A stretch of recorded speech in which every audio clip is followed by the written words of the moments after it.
जंगल का राजा शेर बूढ़ा हो चला था। उसकी शक्ति क्षीण हो गई थी। उसमें इतना बल शेष नहीं था कि जंगल में जाकर शिकार कर सके। इस स्थिति में उसके समक्ष भूखे मरने की नौबत आ गई थी। एक दिन अपनी गुफा में बैठा भूखा शेर सोचने लगा कि यदि यही स्थिति रही तो उसकी मृत्यु निकट है। उसे कोई न कोई उपाय सोचना होगा ताकि बैठे बिठाए ही भोजन की व्यवस्था हो जाए। वह सोचने लगा और कुछ ही देर में उसे एक उपाय सूझ गया। एक चिड़िया की सहायता से उसने पूरे जंगल में अपने बीमार होने की खबर फैला दी। जंगल के राजा शेर के बीमार होने की खबर सुनकर जंगल के जानवर उसका हालचाल पूछने उसके पास पहुंचने लगे। शेर इसी ताक में था। जैसे ही कोई जानवर उससे मिलने गुफा में प्रवेश करता, वह उसे दबोच कर मार डालता और छककर उसका मांस खाता था। हर दिन कोई न कोई जानवर उसे देखने आता रहता और शेर को गुफा में ही शिकार हाथ लग जाता। उसके दिन बड़े आराम से गुजरने लगे। अब उसे भोजन के लिए जंगल में भटकने की आवश्यकता नहीं रह गई थी। बिना मेहनत के उसे अपनी ही गुफा में भरपेट भोजन मिलने लगा था।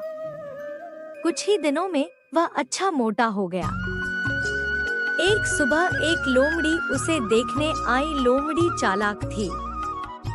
वह गुफा के अंदर नहीं गई, बल्कि गुफा के द्वार पर खड़ी हो गई।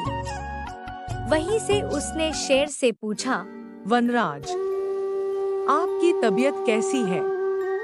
क्या अब आप अच्छा महसूस कर रहे हैं? कौन हो मित्र? अंदर तो आओ। मैं बीमार बूढ़ा शेर बाहर तक तुमसे मिलने नहीं आ सकता।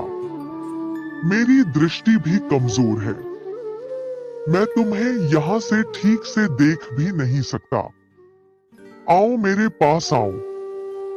मुझसे आखिरी बार मिल लो, मैं कुछ ही दिनों का मेहमान हूँ। शेर ने फुसलाकर लोमड़ी को गुफा के अंदर बुलाने का प्रयत्न किया।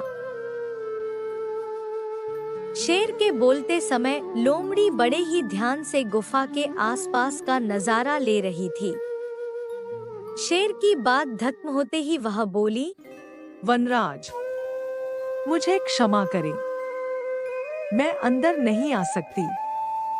आपकी गुफा में अंदर जाते हुए जानवरों के पैरों के निशान तो हैं, किंतु बाहर आते हुए नहीं। इसका अर्थ मैं समझ गई हूँ।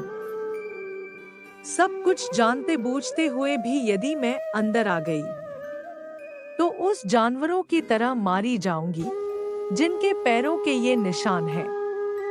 इसलिए मैं जा रही हूँ। लोमड़ी ने जंगल में जाकर बूढ़े शेर की करतूत सभी जानवरों को बता दी। उसके बाद कोई भी जानवर शेर से मिलने नहीं गया। इस तरह अपनी बुद्धिमानी से लोमड़ी ने न सिर्फ अपनी जान बचाई, बल्कि जंगल के अन्य जानवरों को भी शेर के हाथों मरने से बचा लिया। सीख, मोरल ऑफ द स्टोरी: बुद्धिमान व्यक्ति दूसरों की गलतियों से सबक लेते हैं। ऐसे ही कार्टून वीडियो देखने के लिए चैनल को सब्सक्राइब कीजिए। वीडियो को लाइक कीजिए।